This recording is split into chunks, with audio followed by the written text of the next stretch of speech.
창세기 3장 10절 말씀 다 같이 읽겠습니다. 이르되 내가 동산에서 하나님의 소리를 듣고 내가 벗었으므로 두려워하여 숨었나이다. 아멘. 인간이 죄가 들어오기 전에는 하나님과의 만남에 감격이 있었고 기쁨이 있었습니다. 하나님이란 말만 들어도 참 좋았던 그런 시절이었던 거죠. 그러나 선악과를 먹고 난 이후에 사람은 완전히 변해버렸어요. 하나님이 부담스러워지기 시작한 거죠. 이게 가장 큰 충격입니다. 그리고 하나님 만나는 것조차 싫어지는 겁니다. 이것이 아담 시제나 지금이나 똑같습니다. 내 마음의 은혜로 충만하고 또 신앙이 회복되어지면 예배드리는 게 좋고 하나님 만나는 게 부담스럽지 않습니다. 그러나 점점 내가 하나님과 멀어지고 점점 죄와 가까워지면 예배 오는 것 자체가 굉장히 부담이 되고 하나님을 만난다고 하면 굉장히 두려워지고 그렇습니다. 아담이 그랬던 것 같아요. 하나님이 찾아오셔서 아담을 찾습니다. 그런데 아담이 나무 사이에 숨었어요. 또 하나님 부르시지요. 어디 있냐고, 어디 있느냐 계속 부릅니다. 그러니까 마지 못해서 대답하는 내용이 오늘 10절 내용입니다. 지금 아담이 나무 사이에 숨었다 이랬습니다. 왜 숨었냐? 이유를 밝히고 있는데 오늘 10절에 보니까 하나님의 소리를 듣고 숨었습니다. 이렇게 말합니다. 이게 말이 안 되는 얘기죠. 그 이전에는 하나님의 소리를 못 들었나요? 에덴 동산 왔을 때 하나님이 왔을 때는 하나님의 소리를 듣고 훌쩍 뛰어나가서 하나님을 만나고 어떤 그 영적인 교제 속에 만나고 이런 게 있었는데 이게 말이 안 되죠. 두 번째는 벗었으므로 숨었습니다. 이렇게 이야기하고 있어요. 자기가 숨은 이유를 대고 있지요. 그런데 아담이 지금 뭘 들고 있어요? 무화과 나무 잎을 옷을 만들어서 두르고 있잖아요. 그런데도 벗었으므로 숨었나이다. 이렇게 이야기하고 있어요. 이 자체가 이유가 되지 않는 거죠.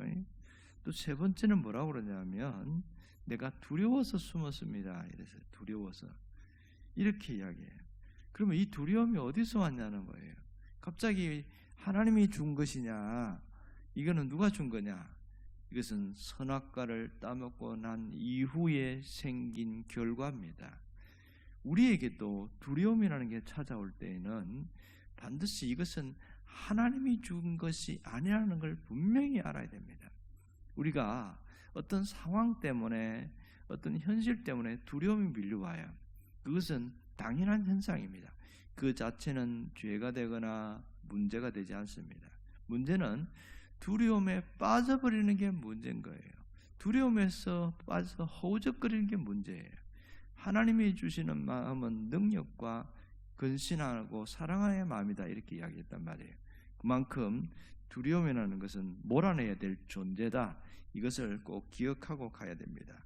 자, 여기서 하나님이 원한 대답이 뭘까요? 아담을 찾을 때도 아담이 어디 숨었는지 알면서 찾았단 말이에요. 장소를 물은 게 아니고 태도를 물었잖아요. 지금 네가 어떤 상태에 있느냐 이렇게 물은 건데 하나님이 원한 대답은 내가 선악과를 먹고 불순종해서 범죄하였습니다 하고 이렇게 나오기를 원했어요. 그런데 아담은 자기가 이렇게 핑계를 대고 있습니다. 거짓된 변명을 늘어놓고 있어요. 세 가지 이유로 변명을 내면서 이렇게 하고 있습니다. 왜 이 모양이 되어졌을까? 이 뱀의 유혹은 굉장히 좋아 보였습니다만은 그 이후는 어마어마한 변화가 일어났는데 제가 이전에 말씀드린 대로 선악과를 먹고 난 이후에 크게 두 가지 변화가 일어났죠. 하나는 몸이 변했습니다. 몸이 어떻게 변했어요? 영광스러운 몸이 추하고 더러운 몸으로 바뀌어버렸어요. 그래서 벌거벗은 것을 보게 된 거지요. 또 하나는 마음이 달라졌어요. 그의 마음에 늘 기쁨과 평안과 행복이 가득 찼었는데 이제는 수치심과 두려움으로 확 몰려왔어요. 이게 완전히 변해져 버리는 겁니다. 그러기에 이 아담이 선악과 자체 그 나무의 열매가 아니라 이것이 깨어지면서 어마어마한 변화가 왔는데 제가 얘기한 이유를 아시지요? 하나님이 왜 찾았다고 그랬어요? 이 변하다고 깨어진 걸 아시고 다시 회복시키려고 하나님이 찾아왔다는 걸, 이 아담이 정말 이걸 깨달았다면 다시 무릎을 꿇지 않았을까, 이런 생각을 하게 되어집니다. 오늘 이 아담의 대답, 이 변명을 통해서 우리가 알 수 있는 게 뭘까요? 죄가 들어오는 곳에는 어떠한 희망도 없다는 겁니다.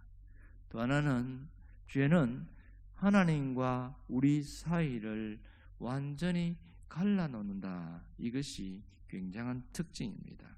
여러분, 죄를 지은 사람이 하나님을 떠난, 죄를 짓고 하나님을 떠난 사람은 자기가 그 문제를 해결하려고 아무리 발버둥 쳐도 결국 남는 건 뭐냐? 죄의식과 죄책감, 두려움밖에 없더라. 이것이 우리에게 주는 교훈입니다. 여러분, 지금도 마찬가지죠. 사람이 죄를 지으면 언제나 이것에서 떠날 수가 없는 거예요. 신앙생활을 하다가 그만두는 모든 사람들의 마음의 깊은 곳에 가면 이 부분이 있다는 겁니다. 뭐 현상적으로는 뭐 여러 가지 사람 때문에 상처받았니, 시험 받았니, 뭐 그런 얘기도 하고, 뭐 경제적인 문제도 그렇고, 자기가 뭐 여러 가지 핑계와 이유를 대지만 근본 깊이 들어가면 공통점이 있는데, 그것은 내 마음에서 하나님이 떠나버렸기 때문에 이런 이 온갖 핑계들이 드러난다는 거예요. 아담처럼 핑계와 변명을 대는데 실상은 하나님을 떠나버린 결과로 나타나는 거라는 겁니다. 자기 마음속에 하나님이 없어졌어요. 그 다음 뭐가 찾아옵니까? 이 두려움과 수치심이 자기를 꽉 잡고 있습니다. 이게 안타까운 게 뭐냐면, 우리가 죄가 우리에게 들어오고 두려움이 밀려올 때마다 숨어버리려고 그래요. 뭔가 어딘가에 도망가려고 합니다. 이것이 가장 안 좋은 겁니다. 그러므로 죄가 있는 곳에는 언제나 희망은 없습니다. 그러나 하나님이 계신 곳에는 다시 희망이 생긴다는 사실을 잊지 않기를 원합니다. 그러기에 믿음의 사람들은 어떻게 살아야 됩니까? 다시 하나님을 붙들고 하나님을 의지하고 하나님께로 나아가는 것, 이게 믿음의 사람의 모습이지요. 그렇지 않다면 믿음이 있다고 어떻게 말할 수 있겠어요? 우리에게는 여러 가지 원인과 결과들로 인해서 죄와 수치심, 두려움, 이런 것이 밀려오고 있습니다. 이런 것이 밀려올 때 신앙생활에 큰 낙심과 좌절이 오지요. 야, 이게 뭐냐, 이게 뭐냐. 그래서 주저앉게 되는 거예요. 이것은 어쩔 수 없는 현상입니다. 그러나 놀라운 사실은 하나님은 그럼에도 불구하고 우리를 포기하지 않으셨다는 사실입니다. 이 점이 놀라운 것이죠. 우리가 이렇게 죄 가운데 다시 빠지고 주저앉음에도 불구하고 우리를 버리지 않았다는 것이 큰 축복입니다. 오늘 이걸 우리가 깊이 깨달아야 됩니다. 여러분이 아는 누가복음 19장인가요?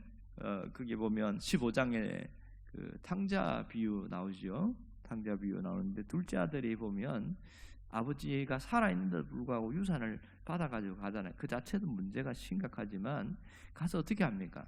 이걸 갖고 자기는 돈을 많이 벌 거라고 생각했지만 유흥비로 다 써버렸어요. 그리고 나서 돈이 없으니까 모두 다 떠나버리고 결국은 시골로 가서 돼지 우리를 치는 그런 축산한 그곳에서 사는데 설상가상으로 그곳에 흉년이 오잖아요. 그러니 먹을 게 없는 거예요. 그래 할 수 없이 돼지가 먹는 그 열매를 먹으면서 이러다가 내가 죽겠다. 차라리 죽더라도 내가 아버지 집으로 가서 차라리 거기서 무릎 꿇고 빌고 내가 잘못했다고 하고 죽더라도 아버지 집에서 죽자. 이 마음이 들어온 거예요. 이게 대단히 중요한 거죠. 이에 스스로 돌이켜 성경은 그렇게 이야기합니다. 그때부터 변화의 조짐이었어요. 놀라운 것은 아버지 집에 가서 종도 아니고 그냥 일당으로 하는 품꾼처럼 사용해달라고 그렇게 얘기를 해야지 하고 갔는데 아버지는 계속 기다리다가 저 멀리서 다 낡아 빠지고 다 떨어진 옷을 입고 있고 다 떨어진 신발을 끌고 질질 끌고 오는 그 아들을 멀리서 알아보는 거예요. 얼른 가서 품에 안고 종들을 시켜서 집에 있는 새 옷을 가져와서 입히고 또 가락지를 끼워주고 이렇게 합니다. 신발도 바꿔주고. 이게 뭔 뜻인지 아세요? 보기가 흉해서 옷을 갈아입힌 게 아니에요. 너는 원래 이런 자가 아니고 내 아들이다. 자기의 잃어버린 지위를 회복시키는 거예요. 이 가락지를 끼운다는 것, 반지를 끼우는 것은 그만큼 아들이라는 신분을 인정해 주는 거예요. 모든 사람들 앞에서. 그것이 큰아들에게는 마음에 안 들었던 거죠. 이게 하나님의 마음이에요. 알고도 하나님은 다시 한번 돌이키는 자에게 회복을 주신다는 것이 큰 축복입니다. 오늘 우리가 깊이 생각하고 우리가 잊지 말아야 할 게 뭡니까? 내 안에 있는 모든 두려움을 몰아내는 일을 해야 됩니다. 두려워하지 말라. 성경은 365번 이야기합니다. 두려워하지 말라. 왜 그럴까요? 두려움은 하나님이 주는 마음이 아니거든요. 죄가 있는 곳에는 수도 없는 두려움들이 있습니다. 우리가 사는 곳 자체가 죄가 노출된 곳이기 때문에 조금만 문제가 생겨도 두려워요. 아파도 두렵고 돈이 없어도 두렵고 사람과의 관계가 틀어져도 두렵고 그 두려움에서 근심, 걱정과 불안 이런 것들이 다 파생돼서 내려오는데 그것을 몰아내라는 거예요.